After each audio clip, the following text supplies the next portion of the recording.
Alors bonjour, je vais prendre la relève pour l'atelier Être présent à distance avec Monsieur Henri Boudreau. Je vais vous donner quelques petites directives avant de commencer. La conférence est d'une durée de 30 minutes et vu le nombre de participants, vous n'avez pas accès au micro ni à la caméra. Pour des questions, il n'y aura pas de période de questions proprement dit. Par contre, si vous désirez en laisser dans le chat, ce seront des choses qu'on pourra reprendre dans l'atelier en communauté de pratique cet après-midi. Alors, ça me fait plaisir de vous présenter M. Boudreau. Il est actuellement vice-doyen aux études à la Faculté des sciences de l'éducation de l'UQAM. Il est détenteur d'un doctorat en didactique axé sur la formation professionnelle. Il enseigne d'ailleurs au bac en enseignement professionnel à l'UQAM, en didactique de la formation professionnelle. Il a été conseiller pédagogique et enseignant, toujours en formation professionnelle pendant de nombreuses années. En fait, il œuvre en formation professionnelle depuis plus de 40 ans et il milite ardemment pour la valorisation de l'AFP René Coupe, je et crois. enseignants qui y travaillent. À son centre de recherche, ses travaux portent, entre autres, sur les conditions à mettre en place pour favoriser le développement des compétences professionnelles par les apprenants. C'est d'ailleurs sur les conditions d'enseignement, bousculées par la situation de la pandémie et ses conséquences sur la formation à distance, que sera basée sa communication pour débuter notre rendez-vous ce matin. Alors, M. Boudreau, je vous laisse la parole. Merci beaucoup. Je suis heureux d'être avec vous aujourd'hui pour cet événement en formation professionnelle. C'est sûr que nous faisons face à des circonstances qui sont pas toujours à notre satisfaction, mais je vous indique que c'est par rapport à la présentation que je vais vous faire, c'est de faire en sorte de voir la situation comme un défi à relever et non pas comme une situation à subir à toute fin pratique. Donc, on fait face, dans le fond, à un défi qui nous amène à avoir différentes opportunités. Et j'ai voulu vous faire une présentation qui n'était pas en lien avec de vous fournir un ensemble de solutions, mais plutôt de se questionner ensemble. Cet après-midi, on aura l'occasion, dans certains ateliers de communauté de pratique, à échanger sur les pratiques que l'on a mis en œuvre pour être en mesure de faire face à la situation. Mais j'aimerais simplement ce matin nous amener à penser autrement, de voir la situation sous différents angles de l'apprenant, de l'enseignant, des conditions dans lesquelles on se trouve. Et c'est pour ça que je vais appeler ma présentation Être présent à distance, mais comment être présent autrement. Donc, je vis également, à même titre que vous, comme enseignant ou comme administrateur scolaire, la même situation. Je suis vice-doyen aux études à l'UQAM et on a à faire face à ces nombreux défis-là, tout autant comme moi également, comme enseignant, comme professeur à l'université, mais également comme intervenant dans les différentes commissions scolaires au Québec lorsqu'on me demande de faire des interventions. Donc, je voudrais vous présenter un peu la façon dont j'aborde la problématique, ainsi que de voir un peu comment on peut placer la problématique pour essayer de penser autrement. Donc, suite à des consultations que j'ai faites auprès de différents enseignants dans le milieu de la formation professionnelle, puis également à partir des enseignants que j'ai dans mes cours à toute fin pratique, donc ça me donne un certain guide pour essayer de vous sensibiliser ou de vous indiquer des pistes de réflexion. D'entrée de jeu, il faut toujours penser que le rôle de l'enseignant, et c'est sous cet angle-là que j'aborde toute ma présentation, le rôle premier de l'enseignant, c'est de faire apprendre. Donc, ça a l'air un peu paradoxal de dire ça, ou d'une évidence première, de fond, de dire que le rôle de l'enseignant, c'est de faire apprendre, mais c'est parce que suite à différentes questions que j'ai eues du milieu, où est-ce qu'on se préoccupait d'évaluation, on se préoccupait de la présence des étudiants, on se préoccupait d'un paquet d'éléments qui étaient en lien avec les changements de modalité, mais parfois on oublie la raison d'être première que l'on a et qui fait en sorte que c'est cette raison-là qui doit nous guider dans les pistes de solutions. Il est clair que dans un premier temps, ce que je veux vous présenter, c'est comment, en termes de contexte. Donc, pour être en mesure de trouver des pistes de solutions par rapport à cette situation, il faut être capable d'essayer un peu d'interpréter le contexte dans lequel on se trouve. Donc, faire apprendre à distance, et c'est plutôt ça, j'aime mieux ce terme-là que de dire la formation à distance. Je l'ai vécu avec mes étudiants cette année, c'est d'aborder l'organisation de formation dans un autre angle où est-ce que c'est pas tellement ce que je veux faire, mais comment je vais m'y prendre pour que l'apprenant fasse ce il doit faire pour apprendre. Et là, je vous ai indiqué ici un certain nombre d'éléments à considérer lorsqu'on aborde l'apprenant à distance. Donc, tout le volet de l'autonomie, comment rendre l'apprenant plus autonome, l'engagement, comment l'engager dans ses apprentissages, la présence, on m'a souligné à maintes reprises comment faire pour que l'apprenant soit présent au moment opportun lorsqu'on fait de la formation à distance. Tout le volet également de la participation.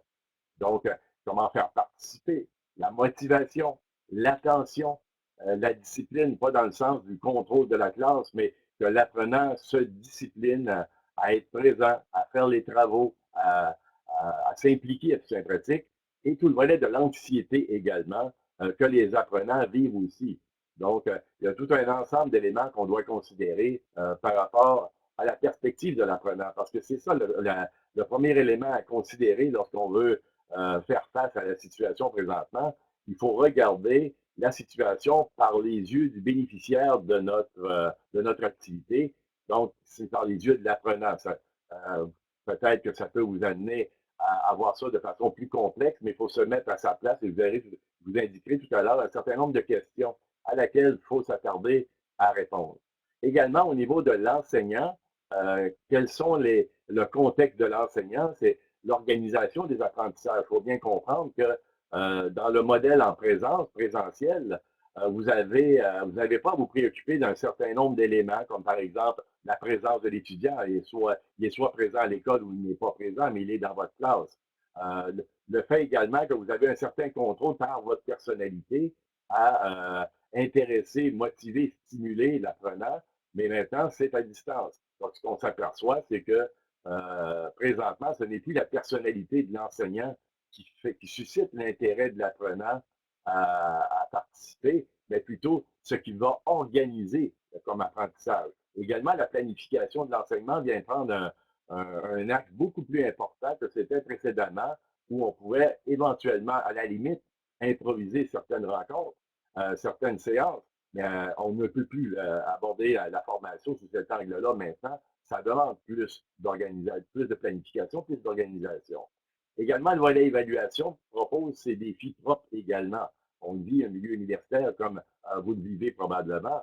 Le fait que ce soit à distance crée des défis très importants à relever dans le domaine de l'évaluation pour s'assurer que c'est bien le bon apprenant qui répond, c'est bien est-ce que les conditions font en sorte que c'est transparent, c'est également, est-ce que c'est le bon apprenant qui est là, et également, c'est si les conditions légales ou les conditions de confidentialité sont rencontrées pour l'évaluation. C'est des défis qui ne sont pas encore relevés à pleine mesure pour l'instant. La philosophie au niveau de l'évaluation, plutôt que d'essayer de contrôler ce qui se passe à l'autre bout avec les apprenants, c'est surtout de se dire, est-ce que je peux changer la façon d'évaluer? C'est plutôt ça qu'il faut aborder. Les modèles traditionnels présentiels sont totalement remis en question dans une situation à distance et numérique tout sympathique. Également, on est conscient du manque de temps.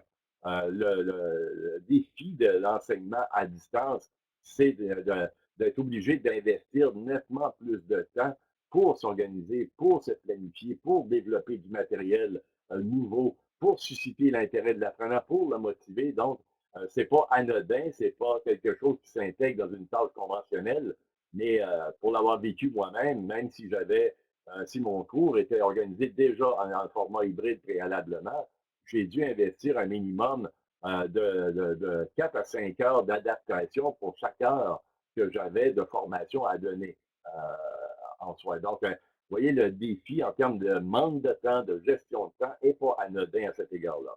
Également, le suivi pédagogique. Tout le volet de ce que l'on pouvait faire de façon spontanée en présence se retrouve nettement différent maintenant à distance. les pratiques à distance, défi qui n'est pas encore relevé à toute fin pratique également. Donc, comment on peut faire de la pratique à distance et tout le volet de l'accompagnement des élèves en difficulté. Donc, ça aussi font partie de l'environnement, du contexte à laquelle on doit répondre pour être en mesure de relever le défi à laquelle on a à faire face. Finalement, les conditions de façon générale, donc on parle de conditions numériques de l'apprenant parce que peu importe l'organisation que vous aurez fait, peu importe la motivation de l'apprenant, tout ça est subordonné à certaines conditions. Si on ne les rencontre pas, les objectifs ne pourront pas être atteints. Les conditions numériques des apprenants, on le voit même, vous allez le vivre aujourd'hui, les bandes passantes que l'on peut retrouver de qualité variable, dépendamment où on se situe au Québec, puis également les forfaits que les gens ont.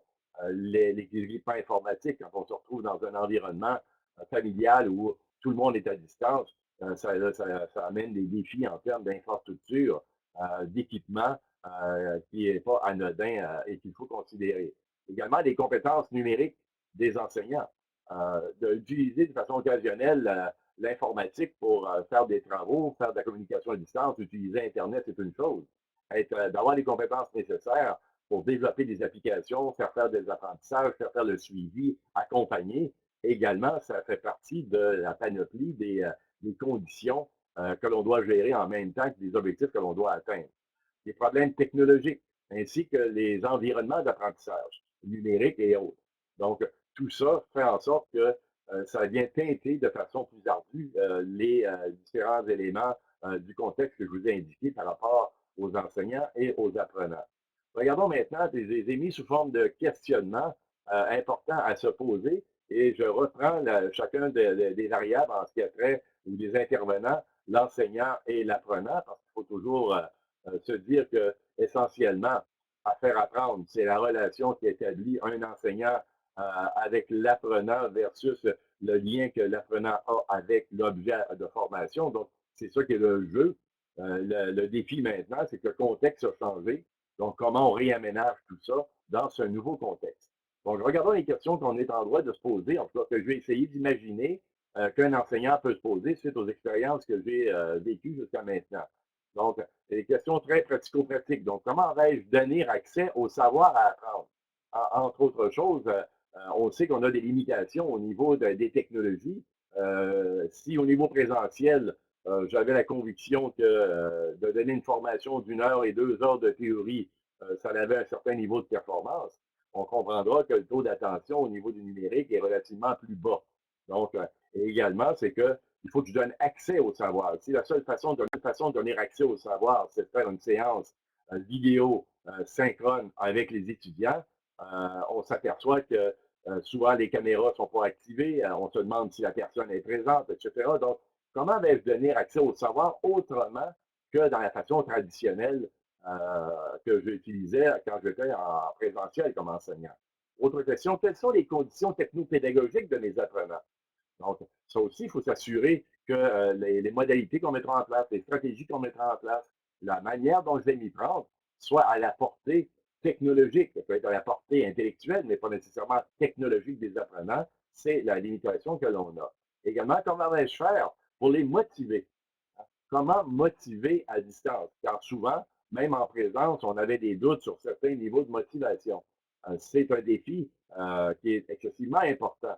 Comment faire en sorte que, parce que sans la motivation, on s'entend que l'apprenant ne mettra pas les énergies nécessaires aux apprentissages que l'on veut lui faire réaliser.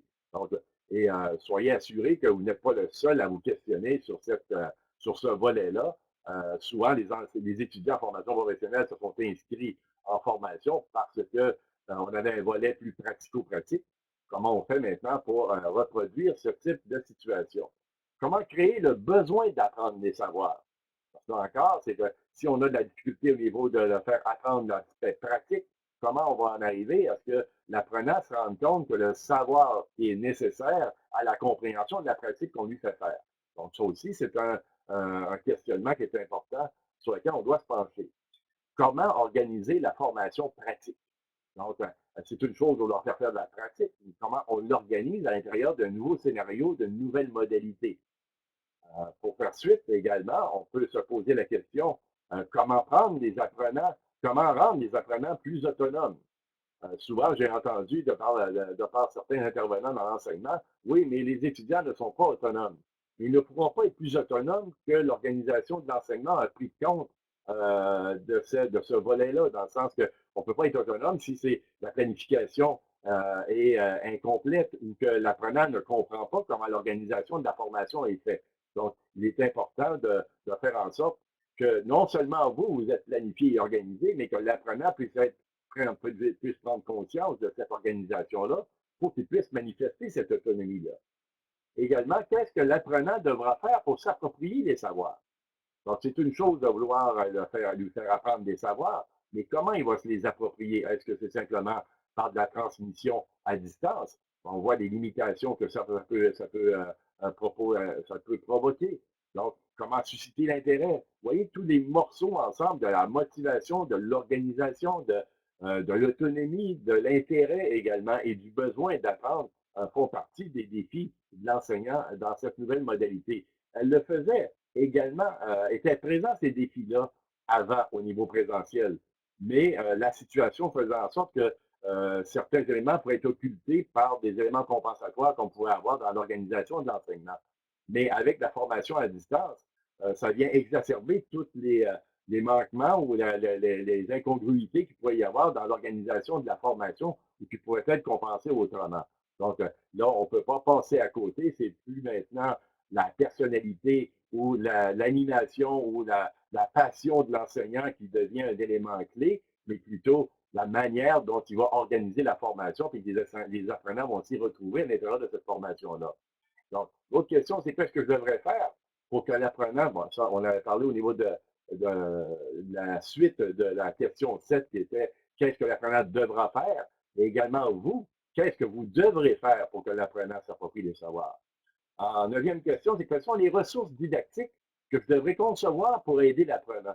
Quand je parlais au tout début de la problématique du temps, c'est que vous devez vous devez consacrer beaucoup plus de temps à votre planification, à votre organisation, mais aussi à la fabrication. Donc, il est important de penser que le fait de simplement d'un changement de modalité n'est pas que l'affaire de l'enseignant avec l'apprenant, mais c'est une mobilisation institutionnelle qui faut être mise en place pour être capable de faire en sorte qu'on ait les instruments à la hauteur des défis qu'on a à relever au niveau des apprentissages. Donc, on ne peut pas laisser ça entre les mains simplement de l'enseignant sous sa responsabilité, mais également de fournir les ressources, qu'elles soient technologiques ou qu'elles soient professionnelles, nécessaires pour être capable de produire ces instruments. Et finalement, comment vais-je répartir les moments et les temps de mes interventions? On n'est plus à ce moment-ci à faire en sorte de donner une séance de 3 heures. J'avais un enseignant l'autre jour qui me posait la question comment faire pour stimuler des étudiants dans une séance Zoom de 5 heures. C'est impossible. Déjà, en 30 minutes, c'est pas évident. Fait qu'imaginez 5 heures, mais comment on change ces pratiques-là? Donc, ça demande énormément d'accompagnement. Ça, c'était les questions. Il y en a probablement beaucoup d'autres. On verra au niveau de l'atelier de cet après-midi, dans les ateliers de communauté de pratique, jusqu'où on pourra se rendre dans ces questionnements-là. Mais c'est les 10 questions que j'ai perçues suite aux interventions que j'ai eues avec des enseignants sur la situation actuelle. Regardons maintenant, parce que de se poser des questions comme enseignant, c'est une chose, mais est-ce que les questions qu'on se pose amènent des réponses aux questions que l'apprenant se pose? Et là aussi, j'ai voulu faire un exercice pour me dire, si je suis un apprenant, quelle question m'amène la situation à laquelle j'ai à faire face? Donc, et l'idéal là-dedans, c'est que les questions que je me pose soient relativement assez similaires aux questions que se pose l'apprenant pour que les réponses puissent satisfaire des deux côtés. Je n'ai pas fait cet exercice-là. Ça sera l'objet des discussions que l'on aura ensemble. Mais voici un peu les 10 questions que je peux supposer que les apprenants se posent dans cette situation-là, suite à ce que j'ai vécu et au questionnement que j'ai eu auprès de l'apprenant comme tel. Donc, dans le fond, l'enseignant peut bien préparer des activités et présenter ça aux étudiants, mais l'étudiant peut se poser la question, pourquoi dois-je faire ça? Donc, et là, on n'est pas dans l'informel, on le voit dans nos interventions auprès des collègues, je le vois moi ici à l'université également, où on s'aperçoit que le volet informel de la réalité à laquelle on faisait face en présence, résolvait énormément de problématiques qui maintenant, je dois tenir compte dans la structure de mon travail. C'est avant une réunion, on pouvait facilement faire en sorte de résoudre certaines problématiques par des questions préalables. Là, maintenant, on n'a plus les discours de corridor, si on peut dire. Si on peut dire, on n'a plus l'informel. Donc, on doit se préoccuper de questionnements qui, parfois, on ne se posait même pas cette question-là préalablement parce que c'était réglé de façon informelle dans le contexte où on se retrouvait. Donc, l'autre question qu'un apprenant peut se poser, c'est qu'est-ce que l'on attend de moi? Donc, c'est pas anodin, c'est que si je veux le mobiliser, si je veux qu'il soit autonome, si je veux faire en sorte qu'il s'engage dans la formation, il faut qu'il se pose, il faut qu'il ait la réponse à cette question-là. Qu'est-ce que l'on attend de moi en termes d'efforts à fournir, d'activités à réaliser, etc. Donc, regardons maintenant, la troisième question, c'est qu'est-ce qu'il faut que je fasse? Donc, là aussi, ça devient un élément beaucoup plus important dans la structure à distance. Et c'est ce que j'ai appliqué, moi, dans mes formations. C'est que dès la première rencontre, pour créer un cadre clair aux apprenants de ce qui allait se passer, je leur disais, bon, on a 15 séances ensemble, il y a 15 thématiques et vous avez 15 tâches à faire. Donc, là, je les ai fournis, par exemple, un itinéraire des apprentissages. Voici les 15 tâches que je vais vous demander à faire. Donc, on avait placé, par ce cadre-là, j'avais placé un peu le scénario général de tout le déroulement. C'est que dans le fond, là, l'apprenant savait ce que j'attendais de lui. Il savait, il était en mesure de faire le lien entre ce que l'on allait traiter en termes de contenu et de savoir versus ce qu'il y avait à réaliser. Donc, on avait mis en place un peu les paramètres de ce qui allait se passer dans la formation. Donc, l'élément important de ce qu'il faut qu'il fasse, ce n'est pas anodin. Parfois, l'apprenant, quand il est en présentiel, il ne se préoccupait pas, il suivait le flow, si on peut dire. Il rentrait le matin à l'école, il suivait sa formation, qu'elle soit en salle ou qu'elle soit en laboratoire ou en atelier, et il suivait la démarche de la journée à faire pratique. Donc, il pouvait, dans le fond, être très passif dans cette démarche-là, mais là, il n'a pas le choix d'être actif dans cette démarche-là, mais encore faut-il lui fournir les outils en conséquence. Quatrième question qui pourrait se poser, comment devrais-je m'y prendre? Parce que souvent, dans l'informel, encore, je vous disais tout à l'heure, en présentiel, de façon informelle, on pose une question et il écoute la réponse que son collègue a pu poser. Donc, il y avait un genre de transfert qui se faisait informel dans la situation qui ne peut plus se faire. Donc, le volet de comment devrais-je m'y prendre devient un élément plus accentué dans cette nouvelle modalité-là. Comment vais-je savoir que c'est la bonne façon de faire? Là aussi, ça nous amène à penser à l'accompagnement. Comment cet accompagnement-là peut se faire en dehors des moments prédéterminés en ce qui a trait à de la présentation synchrone. Hein. On se retrouve présentement avec des modalités relativement assez limitées. On est soit synchrone, c'est-à-dire que l'enseignant est là au même moment que l'apprenant, ou soit qu'on est asynchrone. Donc, si c'est asynchrone, l'apprenant peut avoir accès à l'information en d'autres temps que les moments en présence de l'enseignant. Donc, on se retrouve avec ces deux formats-là où on peut être également synchrone en vidéo, mais synchrone en forum. Quel outil que je fournis à l'apprenant pour qu'il puisse avoir accès à de l'information en tout temps, tout au long de ses apprentissages. Donc, et ce n'est pas anodin pour l'organisation de la formation. Est-ce que j'ai bien fait ce que l'on me demande? Dans tout, ça aussi, dans l'informel, lorsqu'on faisait de l'enseignement en présence, on se promenait en atelier ou en laboratoire, les apprenants faisaient leurs activités, ils pouvaient nous demander en tout temps est-ce que ce que je fais est correct ou pas, et là, on pouvait intervenir et faire des ajustements en conséquence. Donc, ça aussi, c'est un élément à prendre en considération dans le cheminement du processus d'apprentissage de l'apprenant. Comment vais-je avoir accès à ce qu'il faut que j'apprenne pour faire ce que l'on me demande? Donc aussi, est-ce que des ressources, est-ce que la seule ressource, c'est le professeur qui fait sa présentation synchrone ou sa présentation vidéo? Est-ce qu'il y a d'autres éléments à sa disposition pour qu'il puisse faire face à la situation ou à ce qu'on s'attend des apprentissages qu'il devra réaliser? Est-ce que j'ai bien compris? Là aussi, c'est entre est-ce que j'ai fait ce qu'on me demande et est-ce que j'ai bien compris? Ça aussi, ça faisait partie de l'informel souvent dans les échanges entre les intervenants au niveau des questions et des réponses qui pourraient se faire en salle. Donc, comment maintenant la validation de ce qu'il a compris peut se faire?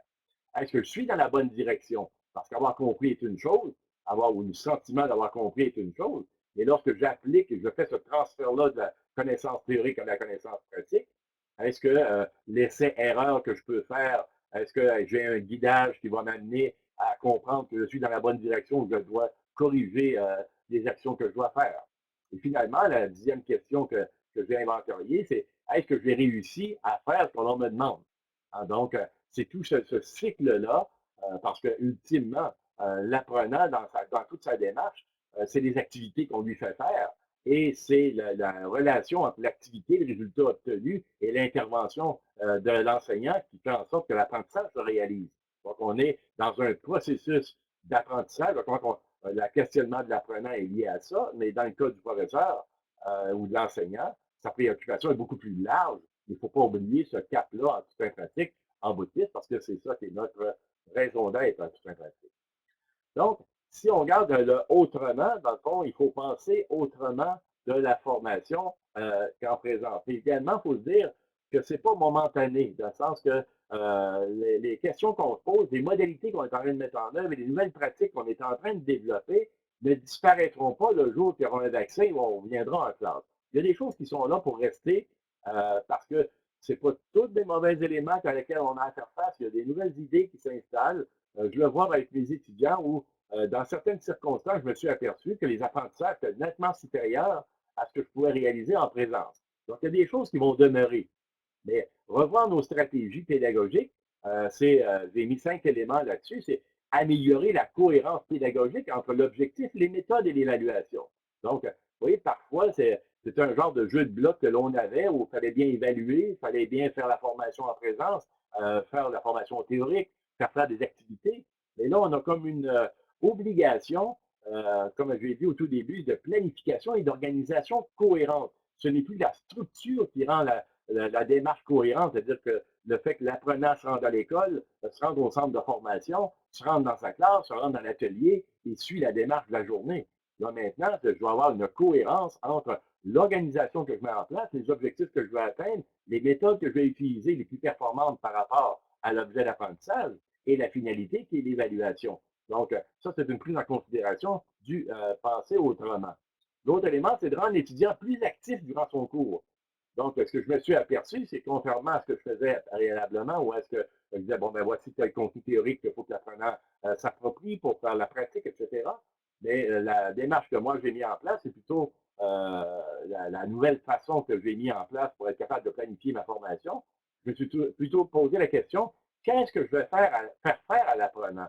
Plutôt que de dire, qu'est-ce que moi j'aurai à donner comme enseignement? Ma colonne vertébrale de ma planification a plutôt été, moi je veux rendre l'apprenant actif. Qu'est-ce que je vais lui faire faire pour qu'il apprenne ce que je veux lui faire apprendre? Donc, c'est une autre façon d'aborder la planification et l'organisation. C'est que oui, j'ai en tête le contenu à faire apprendre, mais en même temps, je vais me poser la question, qu'est-ce que je vais lui faire faire avec ce contenu-là pour qu'il l'apprenne?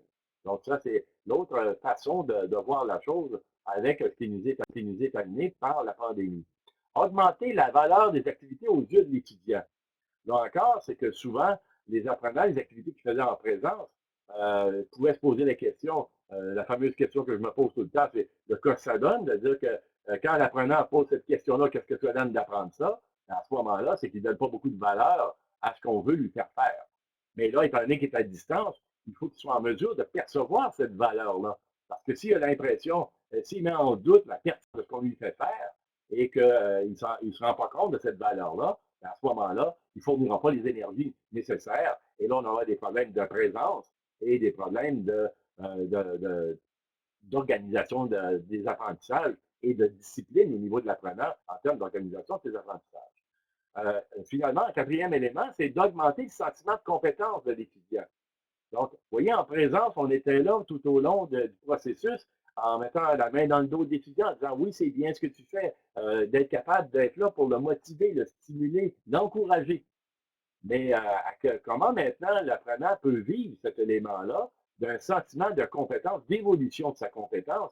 Donc, ce sentiment-là qu'on doit alimenter tout au long. Et finalement, donner à l'étudiant davantage de contrôle et d'autonomie sur ses tâches et le pilotage de ses apprentissages. Avant, c'était encadré par la gestion de classe qu'on appelait que l'enseignant devait se préoccuper. Maintenant, il faut remettre une partie du contrôle du processus entre les mains de l'apprenant. Comment on peut faire ce genre de transfert-là chez l'apprenant de le mettre en contrôle de ses apprentissages. Donc, ça résume un peu les 5 questions de la stratégie pédagogique à mettre en place pour réfléchir sur les moyens d'adaptation que l'on doit considérer. En conclusion, ce que je vous amènerai, c'est toujours en parlant de s'adapter, donc comment être présent autrement, c'est qu'il faut toujours penser qu'un niveau de compétence supérieure, c'est une capacité à s'adapter et à faire face à des nouveautés et à être résilient. De par sa nature même, chez l'enseignant, qu'il soit en formation professionnelle ou en formation générale, l'élément clé de sa compétence, c'est sa capacité d'adaptation.